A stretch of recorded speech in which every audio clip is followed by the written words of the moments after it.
Hello and welcome to the live stream. If we haven't met before, my name is James Follent, and I believe the world of Australian wine is beautiful and complex, so I create videos for wine lovers to learn more about the world of wine. Tonight we'll be looking at, or in this video, we'll be looking at the Sharks, who have announced a 2-year partnership with Accolade Wines. So we'll be looking at Accolade Wines, who they are, what they do, and looking at the sponsorship that they've announced with the Cronulla Sutherland Sharks. And if you're an NRL fan for the National Rugby League, you might be a fan of the Sharks, and you might think it's the Sharks' year, like Ian, as part of this. Sharks have won one premiership. They could be going for 2 this year, depending on how they go. You might even say it's another premiership in the making as part of that. So on the live stream tonight, we're going to be looking at the Sharks and how they've announced a 2-year partnership with Accolade Wines, and we'll also be doing live Q&A along the way as I answer your questions and that come up in chat, and I'll put those on the screen as we go as well. So let's jump straight into the screen share to look at the announcement that has come through from the Sharks. Now that we're in the screen share, looking at how the Sharks have announced the 2-year partnership with Accolade Wines. They announced this just a week ago, 16th of March in the afternoon, and the Sharks have added another reputable partner to their corporate family with the announcement of a 2-year association with Accolade Wines, one of Australia's most recognised wine companies. The announcement comes on the eve of the Sharks' first NRL game at PointsBet Stadium for the 2022 season as they return to their spiritual home after 2 years away. Sharks chief executive Dino Mezzatesta was understandably excited about the new partnership, which will cover games, events, and the club's licensed premises. Sharks at Karela. Accolade Wines represents some of the Australia's most recognised wine brands. We wanted a company that complements our club, its members and spectators to ensure a premium experience. We're excited to welcome Accolade Wines to the Cronulla Sharks and look forward to building year on year with them. Close out of my GeForce game ready drivers. Similarly, Paul Mutzuris, key account manager of New South Wales for Accolade Wines, was thrilled to be adding to their sponsorship portfolio in partnering with the Sharks. Accolade Wines is excited to grow its partnership in the NRL with the Sharks for the next 2 seasons. Mr. Mutzuris said, both brands have a strong history and connection with Australians, and we are very happy to be part of the club. With a new coach, new players, and returning to PointsBet Stadium, we can't wait to share our portfolio of wines with the Cronulla Sharks and its spectators. Headquartered in Australia, Accolade Wines is one of the biggest wine companies in the world. Accolade's diverse portfolio is made up of distinguished Australian wine brands, including Grant Burge, Hardy's, St. Hallett, Petaluma, Bannock Station, and Katnook, as well as brands that are shaking up the global landscape, such as House of Arras and Jam Shed. The Australian operation alone employ over 800 people and deliver approximately 38 million cases to more than 140 countries each year.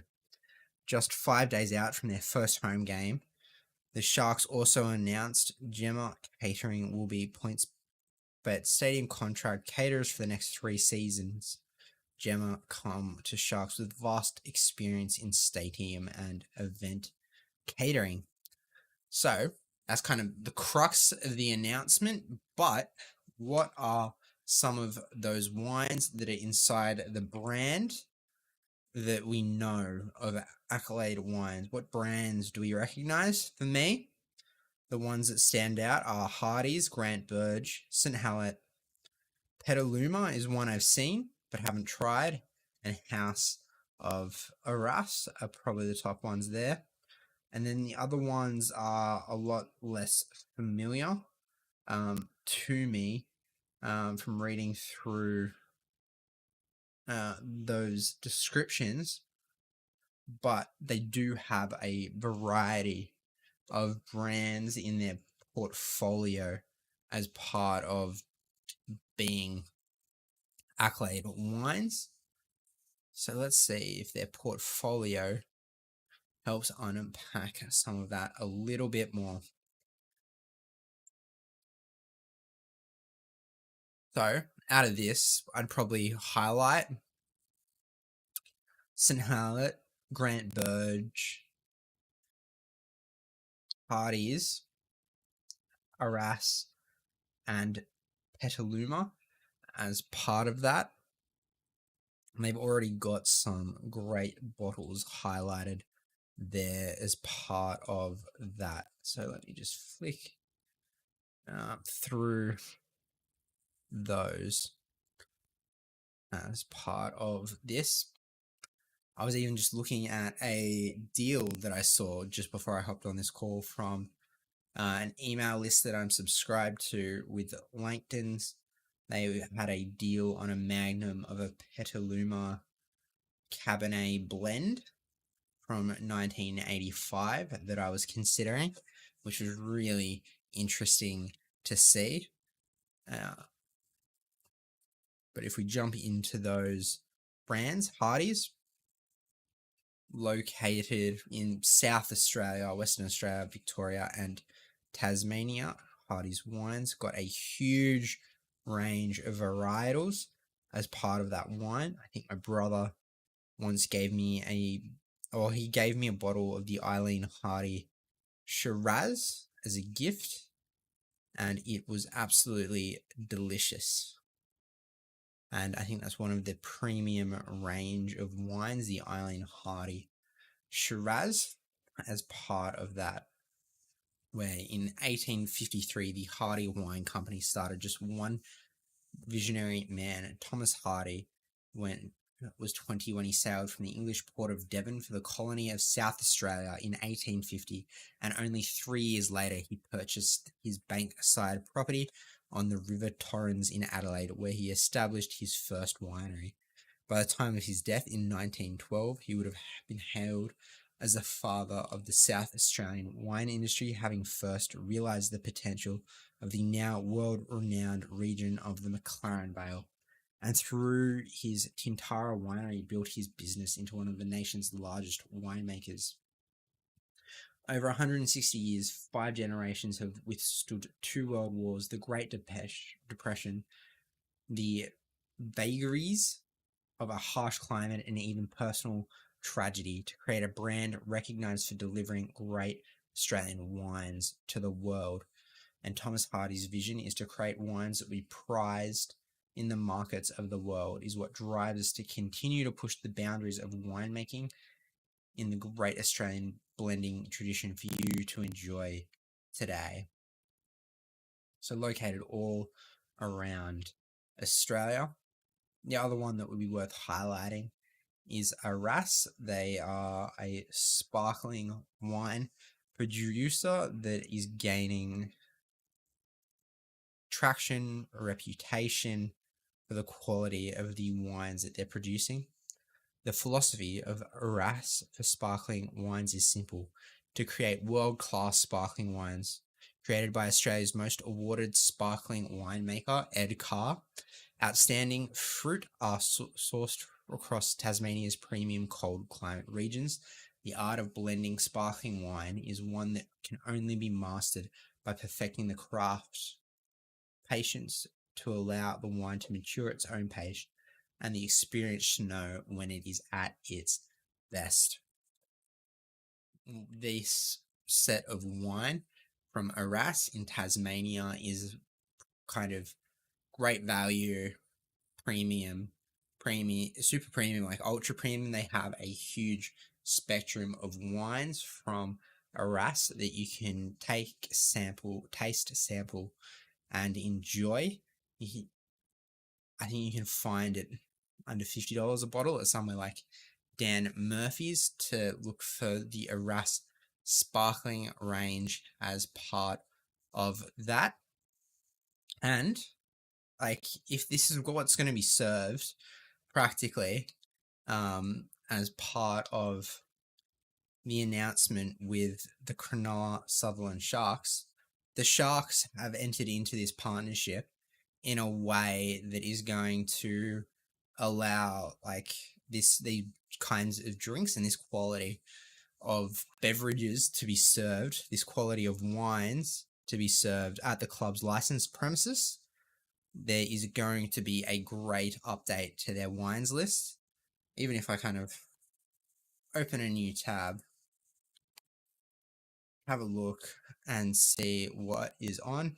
I'm wondering if the Sharks at Karela have updated their thing. They've got a new menu on as well as part of that. Membership functions, eat and drink.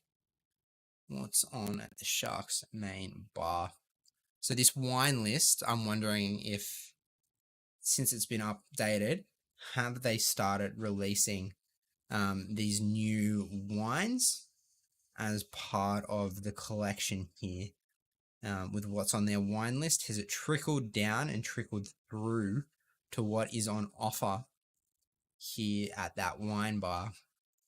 I suspect potentially not. Sparkling wine by the glass. I can't see sparkling wine by the bottle next essay, but I'm quite aware that Audrey Wilkinson wasn't listed as part of that.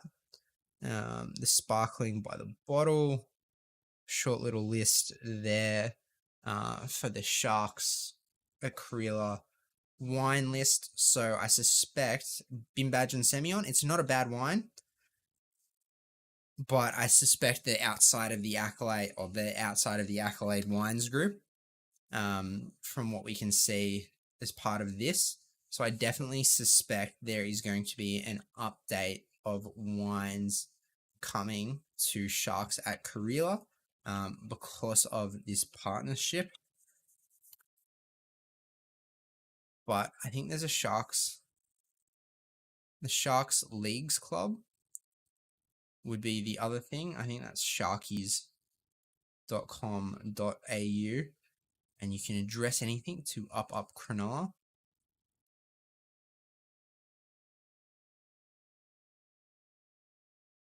Making of an error, the history of the Sharks. They don't have anything clear there as part of that.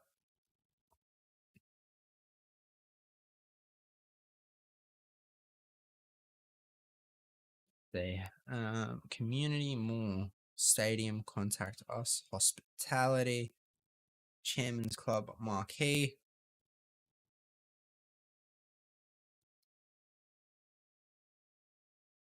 private suites, Andrew Eddinghausen stand. Interesting. The dress code as well. There's nothing clear about our club AGM notice. I'm really interested to see if they've opened up the Sharks Leagues Club, was what I was on before.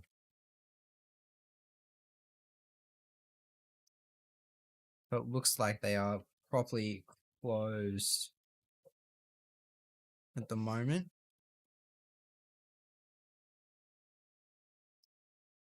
So that's going to be interesting to see if the wine list gets updated over time with more of the range from Accolade Wines. So let's look more at Accolade Wines. We looked at Arras, we've looked at Hardy's, we've now looking at Petaluma.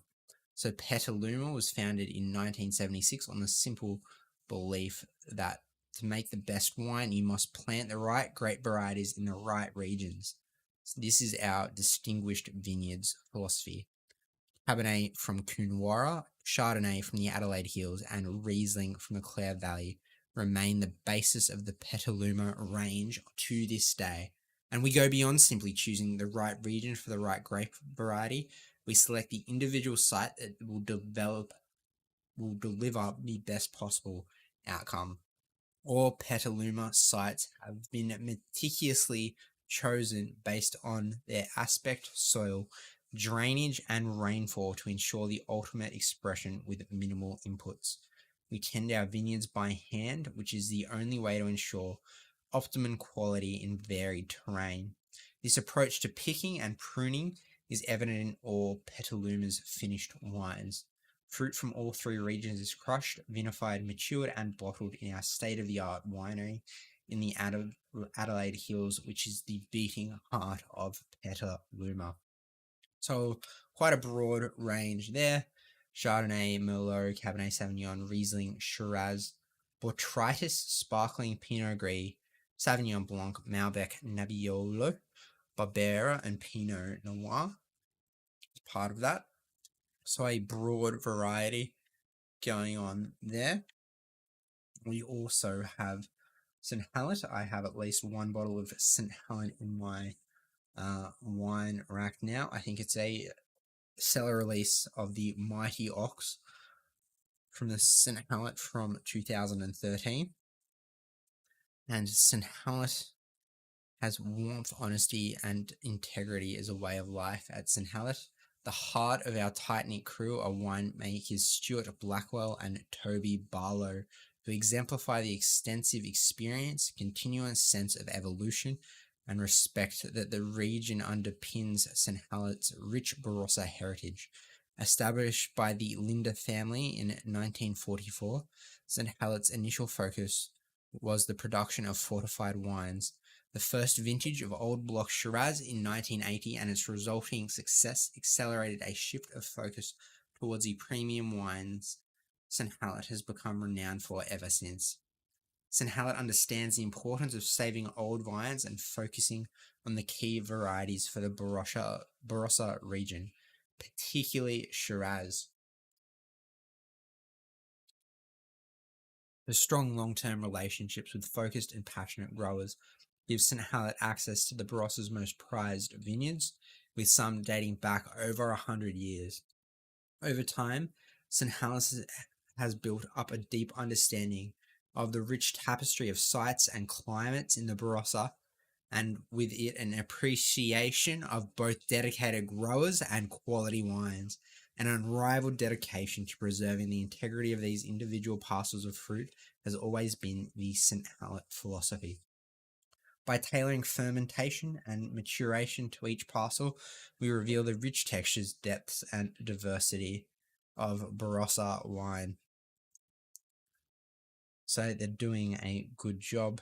Big fan of St. Helens and the wines that they're producing. I've done a wine review on a St. Helens Faith Shiraz from 2014, which I'm pretty sure I've posted to this channel. I think one of the red wines served at my wedding was a St. Helens Gamekeeper Shiraz as part of that. Now let's have a sticky beak at their range of wines and see what is available as part of that, what is on offer, see what's good, what's currently listed on their website, and do a deep dive into what St. Helens has to offer. They have quite a nice design of their website as part of the screen share, quite an artistic expression when you go to that home page there, which is really awesome to see as part of that. Go into the menu. We've got the wine store, the Old Black, the Blackwell Shiraz. So many good. They've got sparkling as well. So if I shop all wines,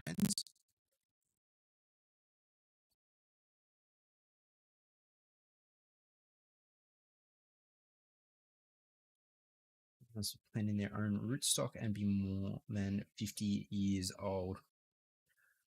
new release of St. Hallett Blackwell Shiraz, St. Hallett Faith, a small Blackwell Shiraz. I think it was, the Gamekeeper. Medium-bodied Pinot-esque wine. Shows a lot of lush plum and cherry flavors up plum front. A great value wine. Pretty sure I've got a bottle of the Mighty Ox out on the shelf. Not that one, from 2013. Seeing how that one will go when I open it. I haven't tried that one from the St. Hallett range as part of it. It's interesting to see the SGT, a Shiraz Grenache Touriga blend. Not something that you often see around, but I appreciate kind of the range of wines that St. Hallett has on offer as part of that. And the other one that you'll see in the range is Grant Burge. Grant Burge are also offering wines that are related to Accolade. I think of the Shadrach, Meshach, and Abednego, three of the premium wines that come to mind.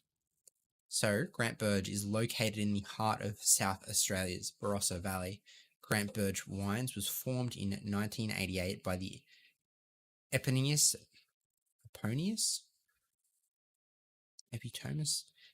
that's a big word, and Mr. Burge and his wife Helen. After joining the Accolade Wines stable in 2017, the winery has flourished both nationally and internationally, producing wines to acclaim from wine writers and wine lovers alike, thanks to an unwavering focus on beautiful Barossa wines.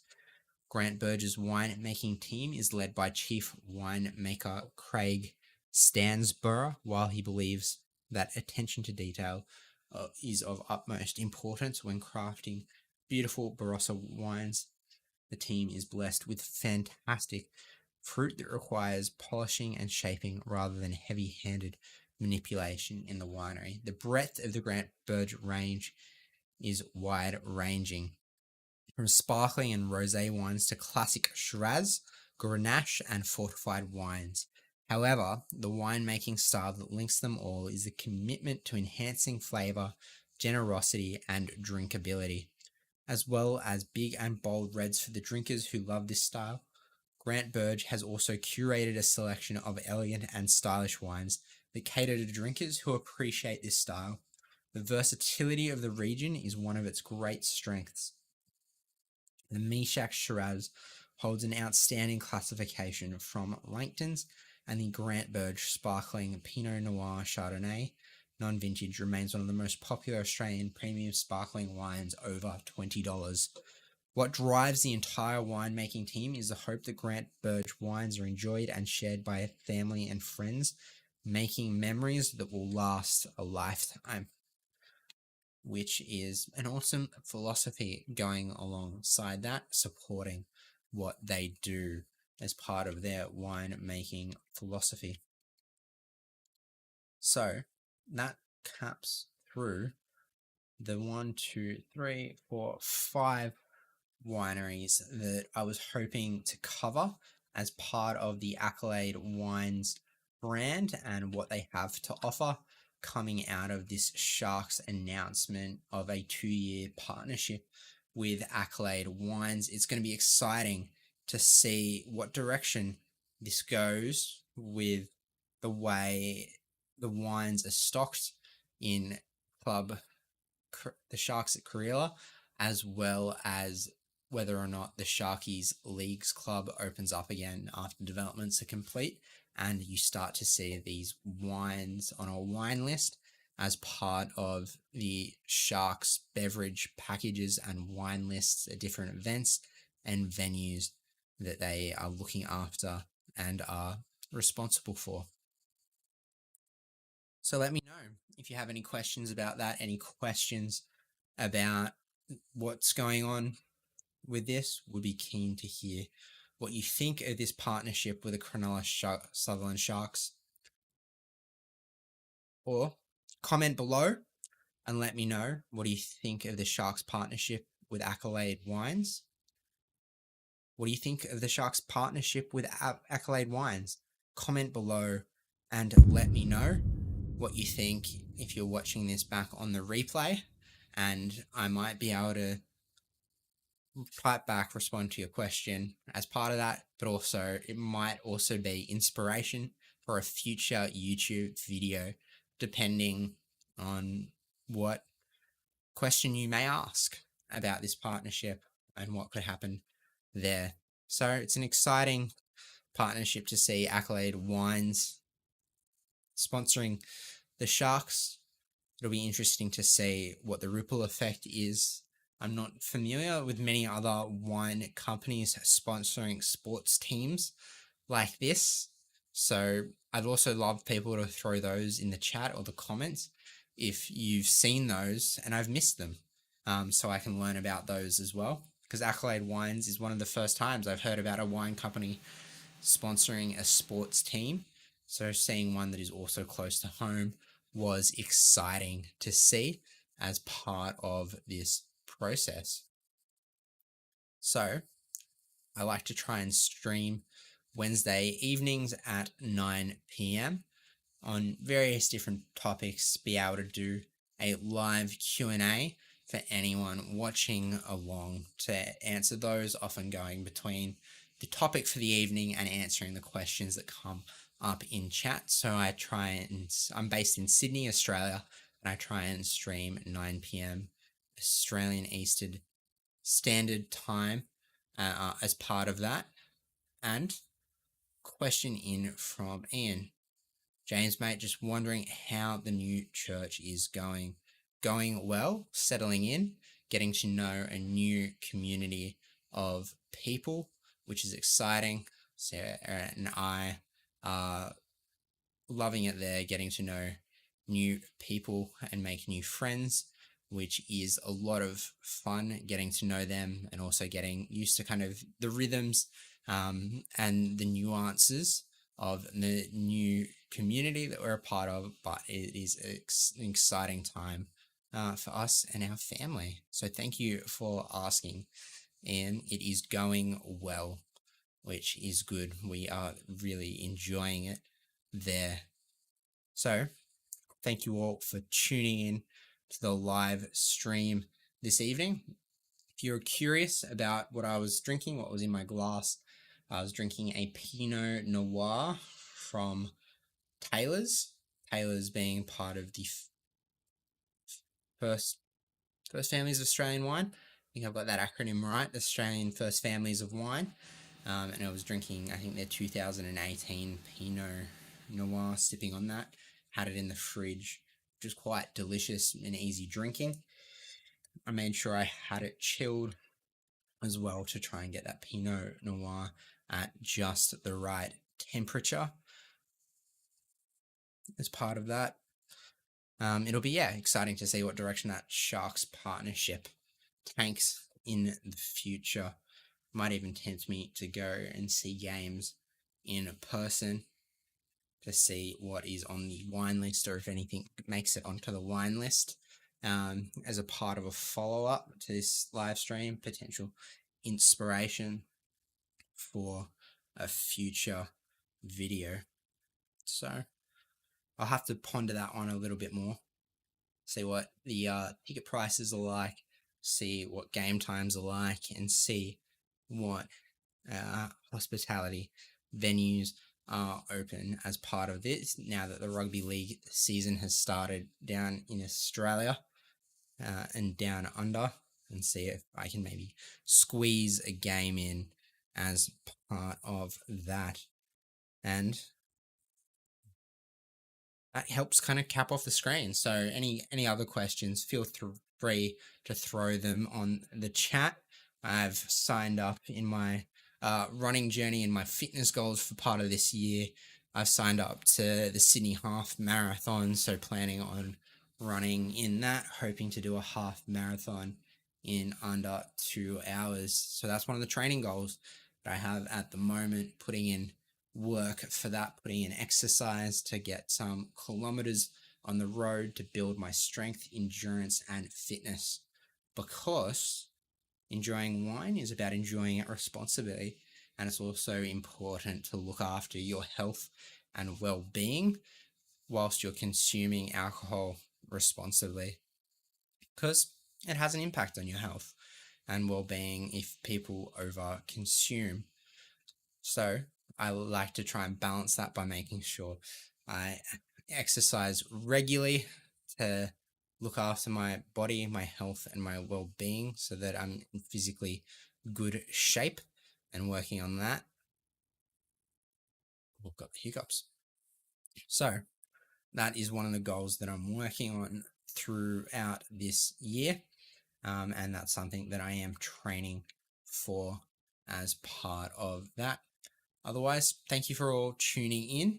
And I look like I'm about to run out of hard drive space on the thing. I can squeeze one more question in there. You go to the gym, mate. I am not a gym goer at the moment. I'm at a home workout. One of the Christmas presents I got this year was like a push-up bar thing where the board is something with multiple holes, and you've got handles you can move between the holes to get different positions for different handles to be able to work different muscle groups. So I can have kind of a parallel grip to work my chest, I believe, close grip to work my back, or a side grip to work my back or shoulders, and then another grip to be able to have a different angle to work my triceps, to get that running arm action happening as a thing, making sure I've got the strength in my shoulders to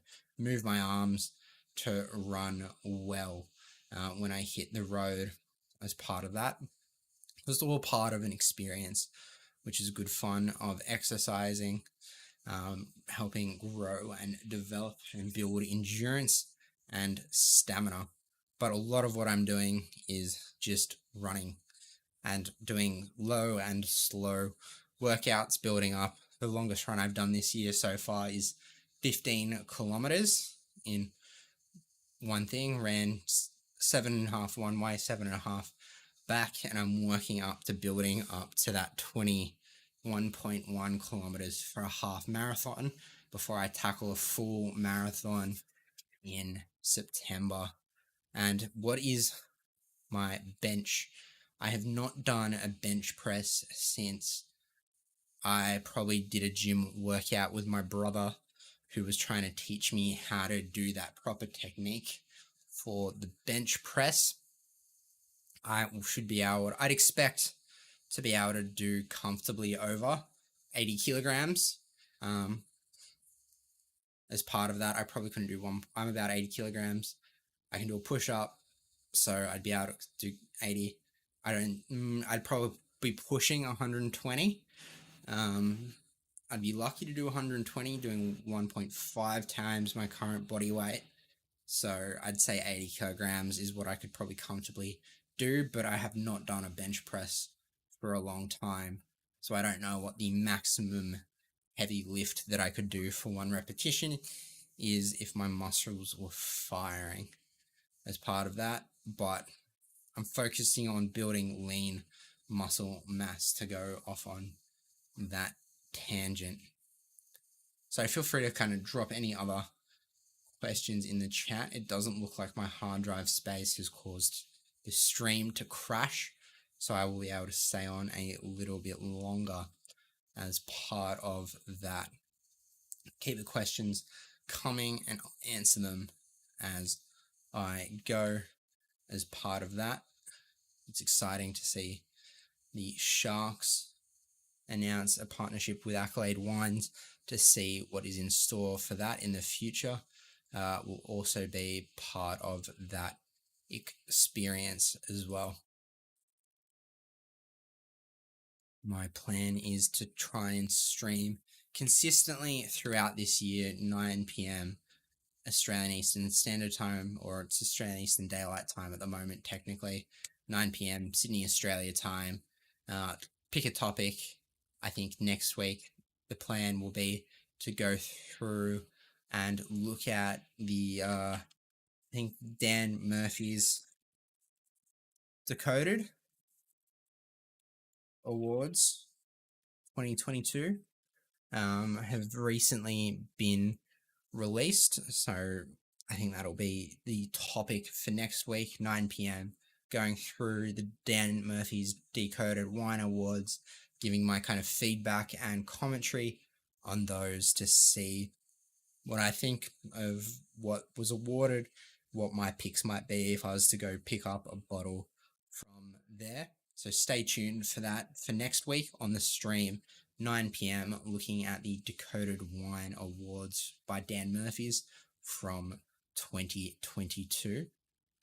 Otherwise, stay safe, stay healthy, follow the government guidelines, keep up good hygiene, and I'll see you in the next video, and enjoy the jazz music on the way out.